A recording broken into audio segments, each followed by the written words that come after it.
पिछले भाग में आप लोगों ने देखा और सुना भालू अपनी बड़ी बेटी के घर जाता है और अपने जमाई जी से शिकार में ले जाने की जिद करता है। नमस्कार दोस्तों, मेरा नाम है दीपक। आप देख रहे हैं अपना पसंदीदा यूट्यूब चैनल डेली स्टोरी कुछ भी। अब आगे शाम हुई, फिर थोड़ी देर बाद अंधेरा हो गया। दिमाग लगाने के बाद और बहुत सोच विचार करने के बाद शेर के मन में ख्याल आया कि आज शिकार आसान भी होना चाहिए और स्वादिष्ट भी। आसान शिकार इसलिए भी ढूंढा जा रहा था कि आज साथ में ससुर जी थे, ऊपर से वो बहुत थके हुए थे, तो शिकार करने में ज़्यादा परेशानी ना हो, इसलिए आज शेर आसान शिकार सोच रहा था।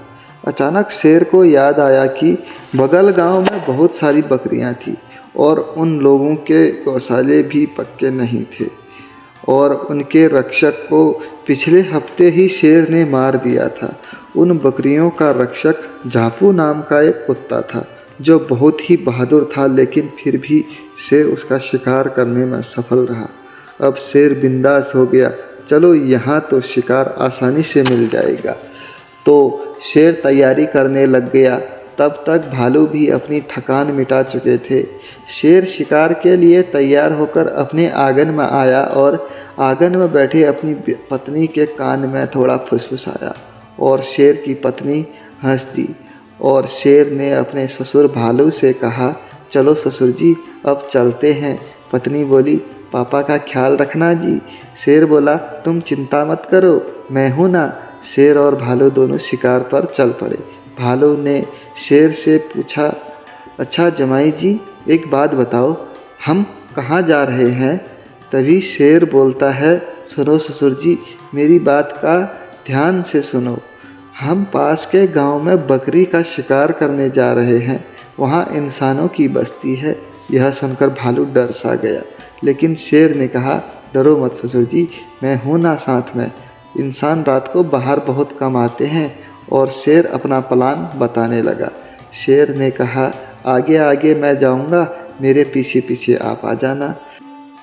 मैं किसी को पता चले बिना वहां जाऊंगा जहां बकरियां हैं और अंदर से बकरी बाहर फेंकूंगा, आप उसे नीचे झाड़ी में फेंक देना और घर की ओर भाग जाना, बाकी मैं देख लूँगा। भालू भी मान गया। यहाँ हल्ला होगा, आप डरना मत, हिम्मत रखना और घर की ओर भाग जाना। भागना तब तक जब तक गांव वालों की आवाज़ आपकी कानों में पड़ेगी। ये सब बातें हो ही रही थी कि इतने में दोनों गांव पहुंच गए।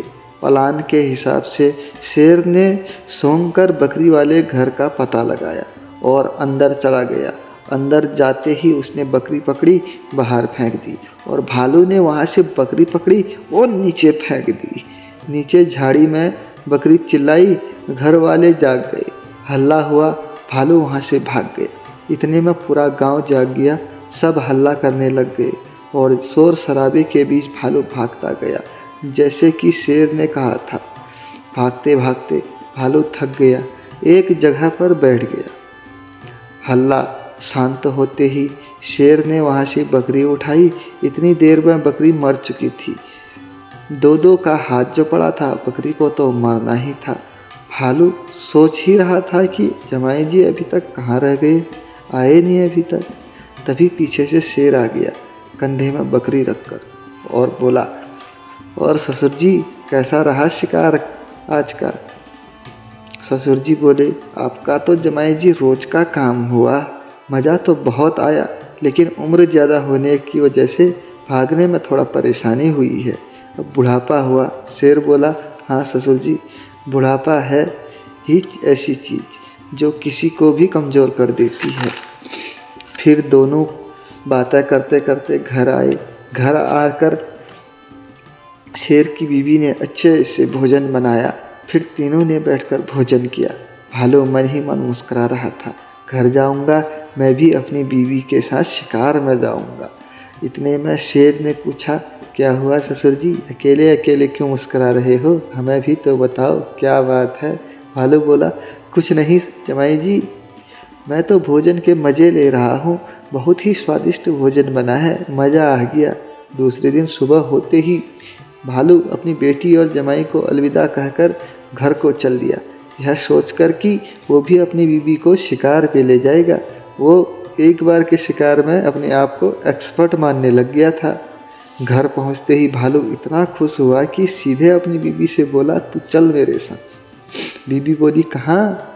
अरे मुझे जमाई जी ने शिकार करना सिखाया है, तू चल मेरे साथ। बीवी मना करती रही, भालू जिद पे अड़ा रहा।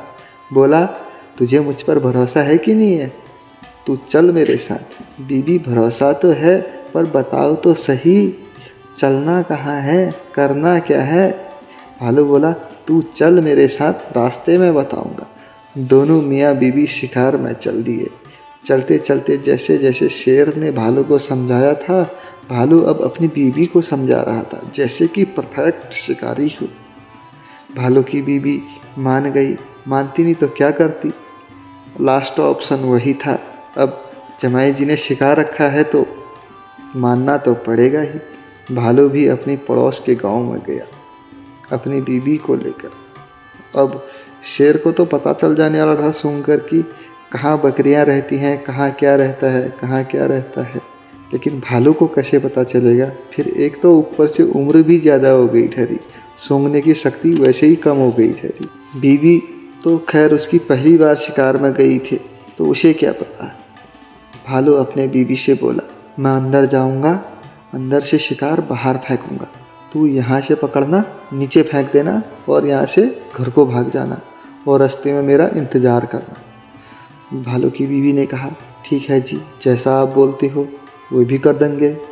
भालू अंदर गया, बकरियों की जगह वो घोड़ों के गोठ में चले गया। अब उसको पता नहीं था ना कौन सा गोठ बकरियों का है, कौन सा गोठ घोड़ों का है। तो शेर को सूंघ के पता चल जाने वाला था कि वो कहाँ जा रहा है, लेकिन भालू को क्या पता। भालू अंदर गया तो सही, बकरियों की जगह घोड़े के गोठ में घुस गया। भालू ने घोड़ा बकरी समझ के घोड़े का पांव पकड़ के खींचने लगा। घोड़े ने मारी लात भालू आंगन के बाहर। वहाँ से बुढ़िया ने बिना देखे घोड़े को भालू को पकड़ा, वो नीचे फेंक दिया और वहाँ से भाग गई। कहीं दूर जाकर भालू का इंतज़ार कर रही थी बैठकर। बहुत देर हो गई, अभी तक आए नहीं। गए कहाँ? कहीं इंसानों ने पकड़ तो नहीं दिया भालू को? यही मन में विचार आ रहा था। तभी उसने सोचा, चलो थोड़ा आगे जाकर देख के आती हूँ। बस इतना सोच ही रखा था कि नीचे से भालू दर्द से कहारते हुए ऊपर को आ रहा था। आह आह की आवाज़ें निकाल रहा था। इतने में बीबी बोली, शिकार भारी है जी, मैं भी आऊँ क्या मदद करने के लिए? भालू गुस्से से बोला, चुप कर बुढ़ी, तेरे को शर्म नहीं आ रही है? हैं, तूने शिकार पकड़ के समझ के मुझे नीचे फेंक दिया। तेरे कम से कम शिकार में और मुझ में अंतर तो देखना चाहिए तेरे को। अब भैया बोली, मुझे क्या पता, मेरे को तो आपने जैसा कहा था मैंने वैसा किया था, या मुझे पहले बता देते ऐसा भी होता है करके। अब दोनों में लड़ाई झगड़ा हुआ। लड़ते लड़ते दोनों मियाँ बीवी घर आए, बिना खाए बिना पिए दिन दुनिया भर का लड़ाई करके सो गए। फिर कुछ दिनों बाद मरहम पट्टी करने के बाद भालू थोड़ा थोड़ा ठीक हुआ। थोड़ा थोड़ा ठीक होते ही वो दूसरी बेटी के घर जाने की तैयारी में लग गया। धन्यवाद दोस्तों मेरा साथ देने के लिए, यहाँ तक कहानी सुनने के लिए। मैं बहुत जल्द अगला भाग लेके आऊँगा। तब तक के लिए आप लोगों से विदा लेता हूँ। अगर कहानी अच्छी लगी हो तो मेरे चैनल को लाइक और सब्सक्राइब ज़रूर कर दीजिएगा, ताकि अगली वीडियो आपको सबसे पहले पहुँचे। धन्यवाद।